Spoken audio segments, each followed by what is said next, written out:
છેલ્લી એક વાત કહીને મારી વાત પૂરી કરું. બુદ્ધ સ્ત્રીઓને દીક્ષા આપવાના વિરોધમાં હતા, પછી કન્વિન્સ થયા. આમ્રપાલી નામની એક નગરવધૂને દીક્ષા આપવાનું નક્કી થયું. નાહી ધોઈને સવારના આવી પાટલા પર બેઠી. એના વાળ કાઢવાની જસ્ટ શરૂઆત હજી તો થઈ, ત્યાં તો એક સ્ત્રી દોડતી આવી, એની દાસી, અને એણે આવીને કહ્યું કે અરે યાર, એક કાશાપર્ણ અનેક લઈને એક માણસ આવ્યો છે, ધૂળથી રજોટાયેલો છે, હાંફે છે, અને એમ કહે છે કે જો મને આમ્રપાલી નહીં મળે ને તો હું અહીં આપઘાત કરીશ. મારું મૃત્યુ આમ્રપાલીને માથે, મારું મૃત્યુ બુદ્ધને માથે. આમ્રપાલીએ કહ્યું, 1 મિનિટ અટકી જાઓ. ઊભી થઈ, હાથ જોડ્યા સૌને, કહ્યું મને ક્ષમા કરજો. ગઈ, એને સરસ સ્નાન કરાવ્યું, સુગંધિત જળમાં એની સાથે ક્રીડા કરી, એને શરીર સોંપ્યું, એને સંતુષ્ટ કર્યો, અને એક પણ કાશાપર્ણ લીધા વગર સવારે પાછી આવી. ફરી એ જ પાટલા પર, એ જ રીતે, એ જ સ્થિતપ્રજ્ઞતાથી ગોઠવાઈ ગઈ. બુદ્ધના શિષ્યોએ કહ્યું કે અમે તો તમને પહેલાં જ કહેલું, આને કંઈ અપાય નહીં, આ નગર વધુ છે, આ તો આવી જોએ, જો જતાં જતાં બી ધંધો કરી આવી. ત્યારે બુદ્ધે સૌની સામે એને પૂછ્યું કે જો તારે પાછા જ આવવાનું હતું તો તું ગઈ શું કામ? અને ત્યારે આમ્રપાલી અત્યંત નમ્ર નીચી આંખે બુદ્ધને કહ્યું કે તમે તો શીખવ્યું કે શરીરનો મોહ નહીં રાખવાના.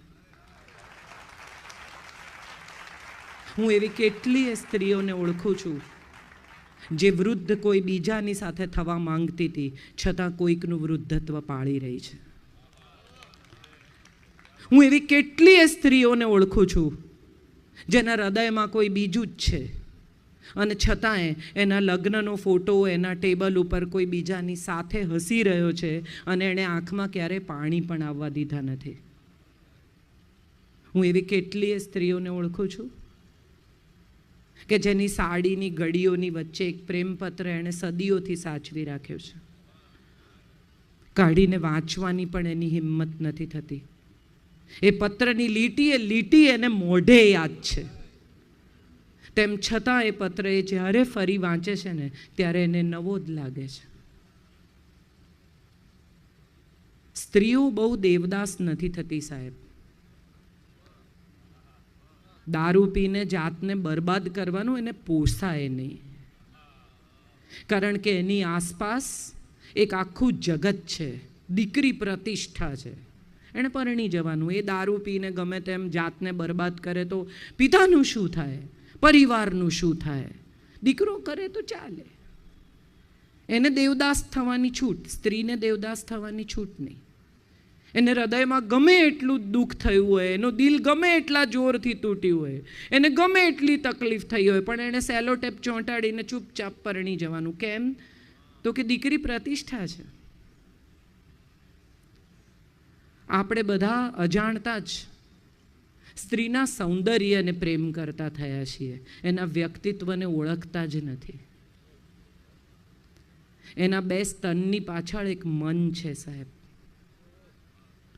અને આ મન સુધી જે પહોંચી જાય ને, એની સાથે પરણે ન પરણે, એની સાથે રે ન રે, સૂવે ન સૂવે, કાંઈ ફેર નથી પડતો. હું એને પ્રેમ કહું છું. છેલ્લી એક વાત કહીને મારી વાત પૂરી કરું. મીના કુમારીની એક બહુ મને ગમતી નઝમ છે, પૂછતે હો તો સુનો कैसे बसर होती है. આમાં પૂછતે હો તો સુનો બહુ મહત્વનું છે. હવે તમે પૂછો છો તો કહું છું. મેં જે આવતાની સાથે કહ્યું ને કે મુંહ મત ખુલવાઓ,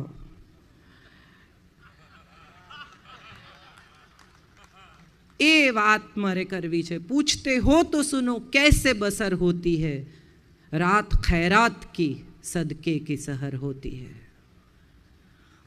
આપણે બધા અજાણતા જ એવું માની બેઠા છીએ કે આ જેના પર આપણે કવિતાઓ લખીએ છીએ, સીમના સીમાડે તને જોઈ, આ બર્ટ્રાન્ડ રસેલની કથાઓ, સાહેબ એક એવી સ્ત્રી છે દરેક સ્ત્રીની ભીતર, એ 80 વર્ષની હોય તો પણ છે, 18 વર્ષની હોય તો પણ છે, કે જેના સુધી કોઈ પહોંચી શકતું નથી. એ એનો પોતાનો વિસ્તાર છે, એ એનો પોતાનો એરિયા છે, એની બંધ તિજોરી છે.